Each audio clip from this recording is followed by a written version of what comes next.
전산세무위급 86회 결산자료 입력을 보도록 할게요. 자, 결산 프린트 보시면서 연결하실 거고요.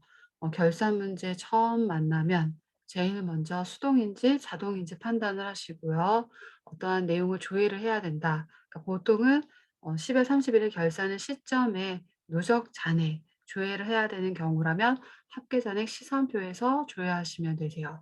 내용에 따라서 거래처 원장을 조회하는 경우도 있을 수 있는데 기본적인 결산일의 누적 잔액은 합산시에서 조회하시면 돼요. 수동사항은 일반 전표 여러분들이 직접 수동분계해서 입력하시고 자동사항은 결산자료 입력에 해당 금액을 입력 후에 반드시 전표 추가 버튼을 눌러주시면 돼요. 그럼 이때 이 해당 금액을 문제에서 직접 알려주는 경우가 있어요. 그러면 이 해당 금액 바로 이 결산받는 금액란에 바로 입력을 하시면 돼요. 또는 이 프로그램에서 계산을 시키도록 하면 상단에 툴바를 이용하시면 돼요. 계산을 시킨다라고 하는 거는 바로 설정 금액을 알려주는 게 아니라 대손율을 알려줬다라면 이 계산식에 의해서 설정액을 계산, 추계액을 알려줬다라면 이 계산식에 의해서 설정액을 계산 요런 내용들이라면 툴바를 이용하시면 되고요. 또는 여러분들이 금액을 계산을 해서 이 해당 칸에다가 입력하는 유형도 나올 수 있습니다. 자동 사항을 외워 볼게요. 자동 결산 사항은 이 자동 분계 이해밖에 할 줄 모릅니다가 돼요. 그래서 이 외의 분계가 되면 역시 수동 사항이 돼요. 기말 재고액 딱딱딱 입력, 감가, 대충, 태충, 법인세 얘는 자동, 나머지는 수동 사항. 그래서 기말 재고액도 자동 분계 사항 외에 타계정 대체 내용이 있다라면 수동 분계가 되고요. 대손 충당금을 추가 설정하는 게 아니라 충당금 잔액이 너무 많아서 마이너스가 나오면 환입. 그럼 그때는 수동 공개 사항이 돼요. 그래서 이제 실제 문제를 보고 연결을 하도록 할게요. 86회 수동인지 자동인지 판단. 1번은 하나은행 마이너스 통장 뭐 이런 얘기 자동사항이 없었죠. 그러면 얘는 수동 분계. 2번 정기예금에 대한 이자. 정기예금 이자는 수익이 되겠죠. 이자 수익. 그래서 얘도 수동분계사항. 3번 당초 할인 발행된 사채, 이자 비용과 관련된 거 얘도 역시 수동사항. 4번 감가상각 내용이래요. 감가상각비를 직접 알려주는 경우도 있는데 감가상각비를 여러분들이 계산을 요구하는 문제도 나올 수 있겠죠. 어쨌든 얘는 자동사항. 자동 분계를 프로그램에서 해줍니다. 이지만 여러분들이 수동 분계하실 수 있으시면 10월 31일자에 수동 분계해서 결과의 분계가 있다라면 정답이 됩니다. 조금 더 편하고 정확하게 반영하기 위해서 자동으로 연결할 거고요. 5번 기말 재고가액 딱딱딱 입력은 자동 사항입니다라고 했어요. 근데 기말 재고 자산 내역이 다음과 같은데 기말 재고액 반영하는 게 있대요. 그럼 얘는 자동사항. 기말 재고액 및 비정상 감모 손실. 정상 감모라고 하면 그거는 자동 분계 사항이래요, 결과적으로. 근데 비정상적으로 나간 거는 그 자동사항 외의 거래가 되겠죠. 그래서 비정상 감모 손실은 수동 분계 사항. 그래서 수동 분계하고 나서 자동을 하시는 건데 5번의 경우에는 수동도 있고 자동도 있습니다. 먼저 수동 사항만 골라서 분계를 연결을 해 보도록 할게요. 1번부터 연결합니다. 문제가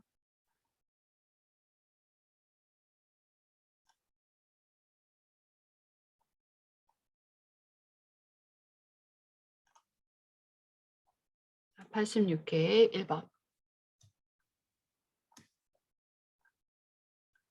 당산 하나은행으로부터 1년 갱신 조건에 마이너스 통장 대출받고 있대요.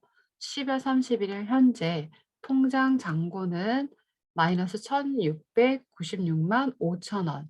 해당 내용에 대한 결산 분계하시오. 그럼 12월 31 일에 결산 분기하시면 되세요.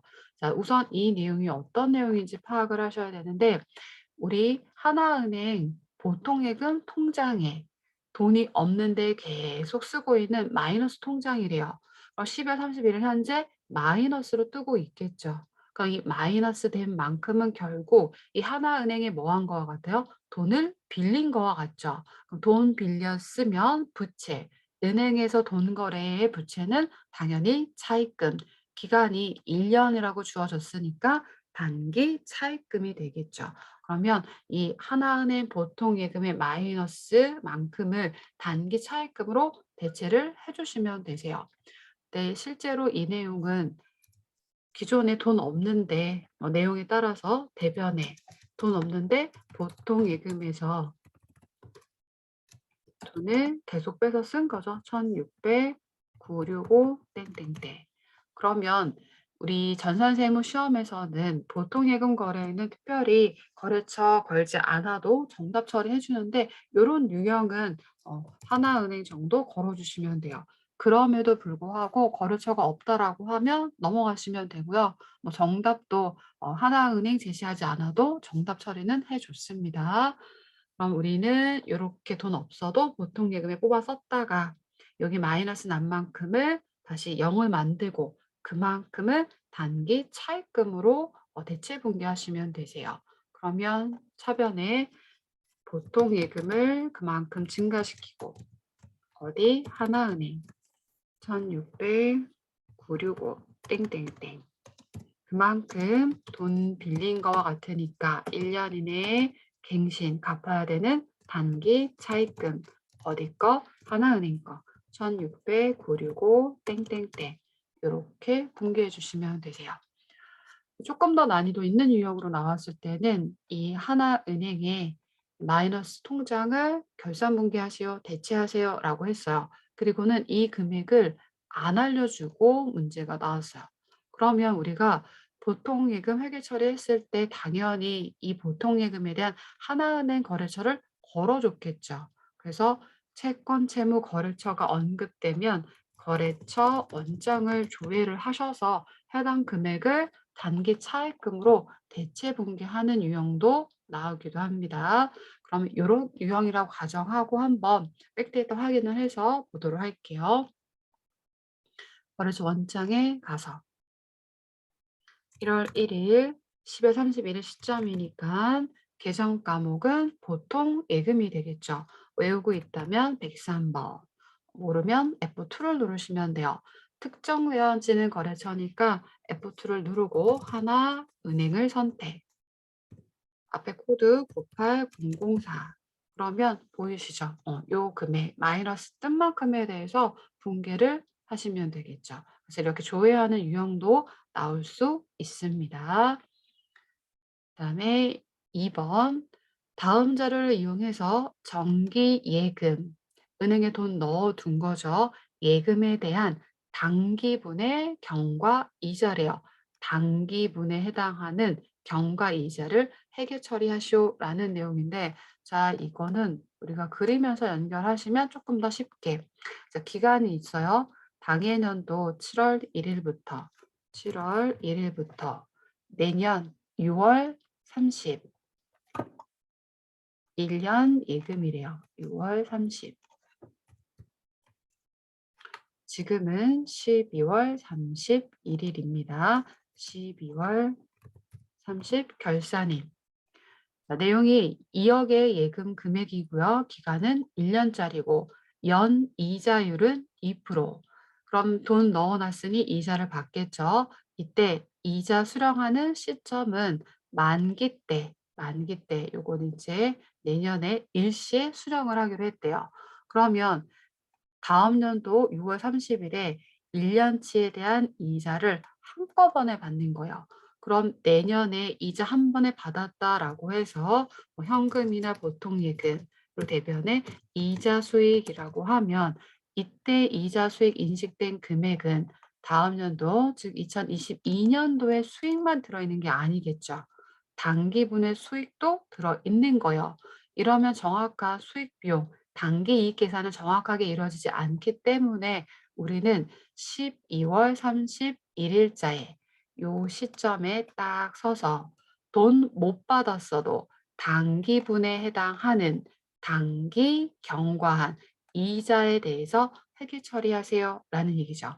그러면 결산 세팅 분개하실 수 있어요. 12월 31일 날 이자 수익은 대변이죠. 수익 발생 대변. 이자 수익. 그럼 돈 받은 게 아니라 내년에 받을 거예요. 그럼 차변에는 아직 못 받은 수익, 미수 수익. 이렇게 세팅 분계. 해당하는 은행명이라든지 거래처가 제시됐다라고 하면 반영해 주시면 됩니다. 그럼 우리 이제 당기분에 해당하는 이자만 계산을 하시면 돼요. 당기분, 경과, 이자. 우린 현금주의가 아니라 발생주의니까 당기 발생한 이자 계산합니다. 그럼 이자 계산하는 식 다 외우셨으니까 그대로 금액으로 연결할게요. 원금 2억에 연 이자율, 월 이자율을 제시하는 경우도 있으니까 구분하셔서 연 이자율 2%. 이게 1년 꽉 채워지면 2억에 대한 2%를 준다라는 거죠. 근데 1년이 꽉 안 채워진 기간 계산을 해야 되니까 우리는 전체 12개월 중에서 기간 계산 12개월 중에서 딱 몇 개월? 6개월치에 대해서 계산하시면 되겠네요. 전체 12개월 중에서 6. 계산기 두드려서 해보시면 되죠. 그래서 2억에 대해서 2%를 계산하시고 이 금액 1년치예요. 그럼 여기에 대해서 반 뚝 자르면 되니까 200만 원. 그래서 차변에 미수 수익의 200, 대변에 이자 수익 200. 이렇게 해주시면 끝. 얘는 단기 수익을 인식한 내용이요. 단기 수익을 인식. 차변 대변 구분해 주시고요. 하셨어요. 3번. 우리 사채 배웠던 내용이죠. 사채 하시면서 실제 요 유형의 문제 해보셨고 세무 2급 범위에서는 나올 수 있는 유형입니다. 라고 했어요. 그래서 연결을 해보시면 자, 당초에 할인 발행을 했대요. 이 사채 이자 비용에 대한 회계 처리를 결산 분개로 하세요. 라는 내용이에요. 그러면 사채는 부채예요. 사채를 자금을 조달하기 위해서 사채를 발행을 하게 되는데 이때 사채라는 부채는 액면가인 만큼 증가를 하는 거고 이 사채라는 부채는 액면에 써 있는 의무만 다 하면 돼요. 그런데 이 사채를 발행함으로써 자금 조달된 금액은 액면보다 비싸면 할증 발행, 액면보다 낮으면 할인 발행을 하게 되죠. 많이 받던 조금 받던 우리가 나중에 갚아야 되는 만기에 갚아야 되는 금액은 액면가액만 갚으면 돼요. 그러면 실제로 지금 자금 조달 받은 금액하고 장부에 기록되어 있는 금액하고 액면가의 금액이 다르겠죠. 그래서 우리가 당초에 할인 발행해서 부족한 부분에 대해서는 이자 지급할 때 이자 비용에 얹어서 없애고 발행하는 시점에 차이 나는 금액은 사채 할인 발행 차금으로 처리하시고요. 만약에 할증 발행을 했어요. 넉넉하게 더 받았지만 결국 우리가 갚아야 되는 금액은 액면가액에 맞춰질 거예요. 그래서 발행하는 시점에 차이 나는 금액 할증 발행 차금은 나중에 매년 이자 지급할 때 이자 비용을 줄이는데 없애겠습니다. 그래서 제가 미래를 기억하세요라고 했어요. 그 정리됐던 프린트 한 번씩 보면서 해보시면 되겠죠. 할인 발행하면 사실 할인 발행 차금이 등장할 거고 그 할인 발행 덜 받았습니다. 조금밖에 못 받은 얘 미래는 이자 비용에 얹어서 없앱니다. 그거 기억하시면 돼요. 자, 그럼 내용 보면 당해년도 기속 사채 액면에 써 있는 이자는 30만 원이에요. 그럼 우린 액면에 있는 의무만 다 하면 되니까 실제 이자 지급하는 돈은 얼마만 나가면 된다? 30만 원 보통예금에서 나가면 돼요. 그럼 이자 나갈 때 이자 비용에서 비용을 줄입니다. 사채 할인 발행 차금이니까 얼마만큼 줄인다? 상각액만큼 줄이면 돼요. 자, 분개해 볼게요. 이자 지급일 12월 31일자. 자, 단기 말에 이자 나가니까 이자 비용이라고 인식.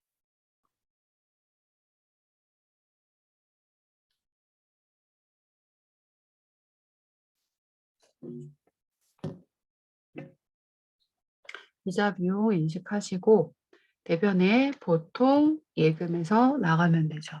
녹화 진행이 보통 예금.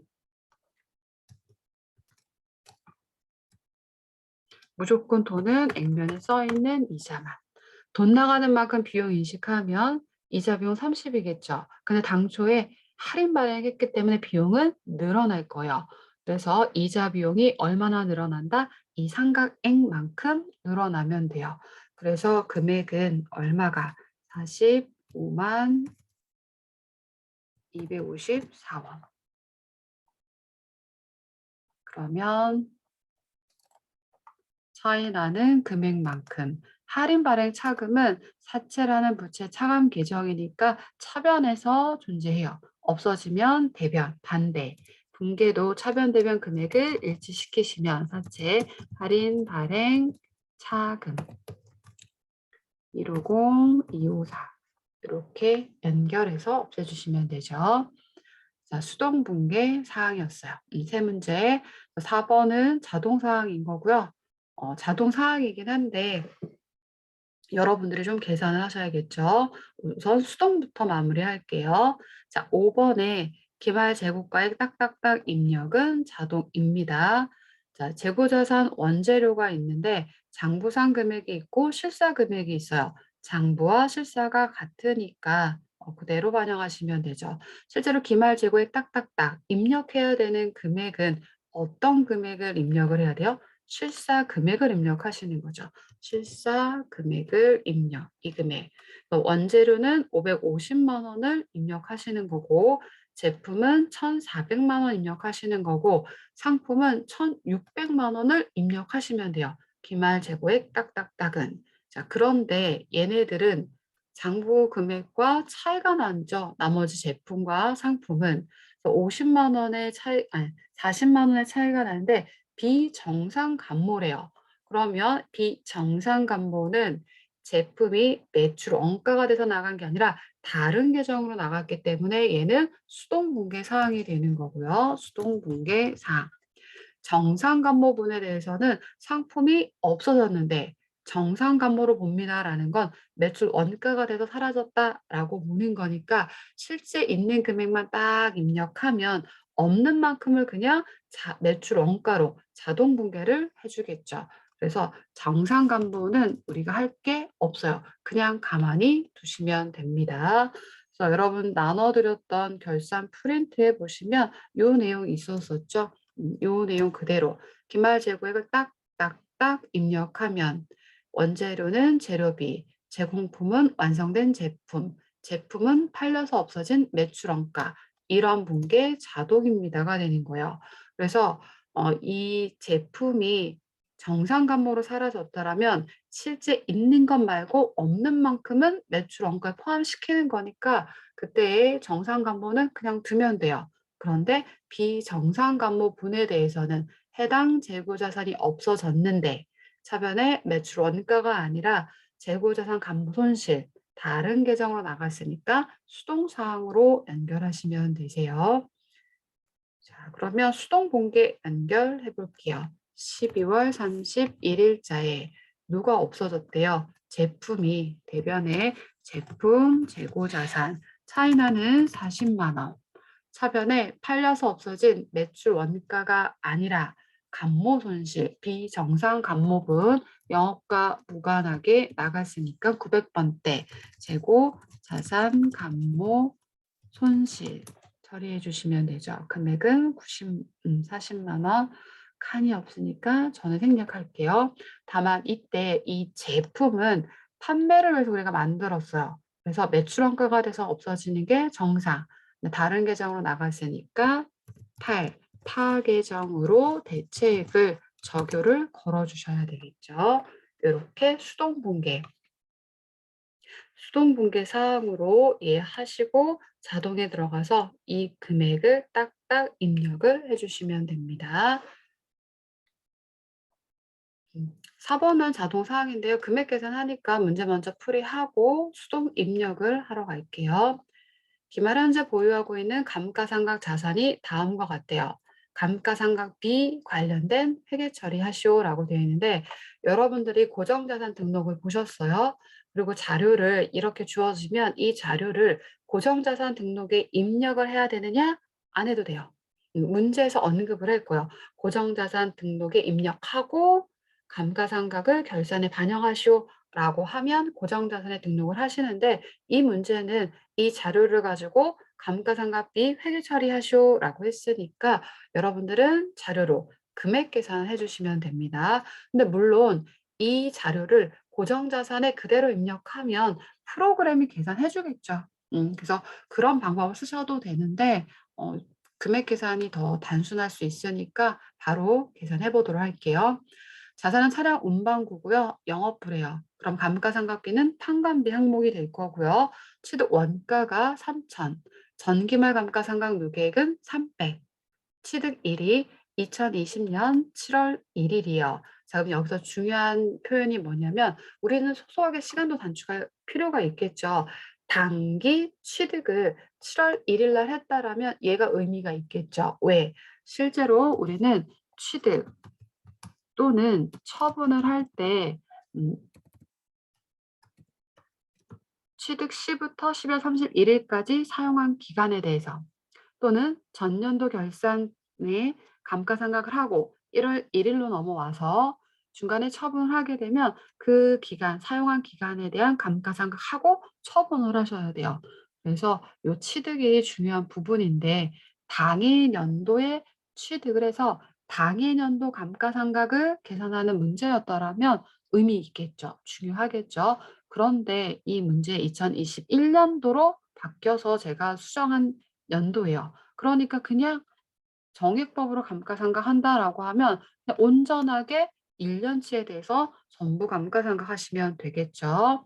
그러면 3천만 원에 대해서 3천만 원에 대해서 우리 정액법 감가상각 굳이 외워보시면 취득 원가에서 대입해서 해볼게요. 3천만 원. 잔존가액은 없대요. 0. 그러면 대상 금액이 그대로 3천. 매년 같은 금액으로 균등상각하기 위해서 내용연수로 나눠주니까 내용연수는 5년. 그럼 매년 얼마씩 하면 돼요? 600만 원. 또 600만 원 계산된 금액을 해당 칸에다가 입력만 해주시면 돼요.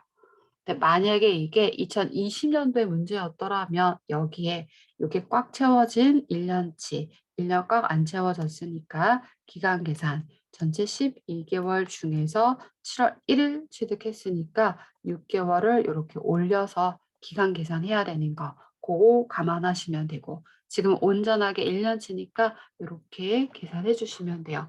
그럼 600만 원 해당 칸에 입력하면 자동 분계인데 결산에 어떤 분계를 자동으로 하는지 한번 연결해 볼게요.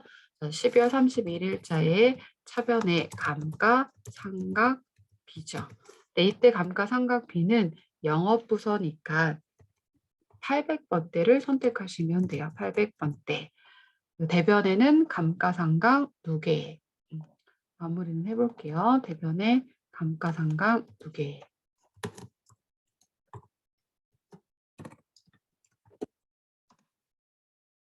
금액은 600이고 누구의 해당 자산, 차량 운반구의 차감 이렇게 해서 수동 분계하셔도 됩니다. 근데 우린 자동사항으로 바로 반영을 할게요.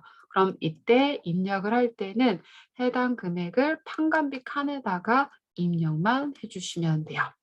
자, 그러면 실제 입력 화면으로 가볼게요. 수동 분계 사항부터 일반 전표에 입력. 12월 31일자에 차변에 3. 마이너스 통장을 단기 차액금으로 대체했던 거 보통 103번. 하나은행 있으면 선택. 금액은 1,600 965 플러스 대변에 단기 두 글자, 차 한 글자 더, 거래처 98004. 그러면 이렇게 반영이 되겠죠. 자, 근데 이렇게 반영을 하게 되면 아까 저 장부를 아직 안 닫았을 거예요.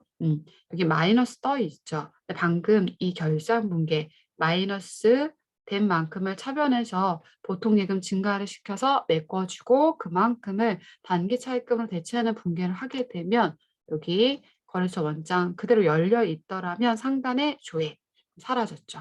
0이 돼서 이제 단기 차입금으로 부채로서 존재하게 되는 부분이에요. 이렇게 대체 분계했습니다. 2번 갈게요. 2번. 차변의 3. 단기 경관 이자. 차변에 미수, 수 한 글자 더. 거래처 있으면 입력, 없으면 넘어가시고 2배. 대변에 단기 이자 수익. 이자 수익 입력 완료.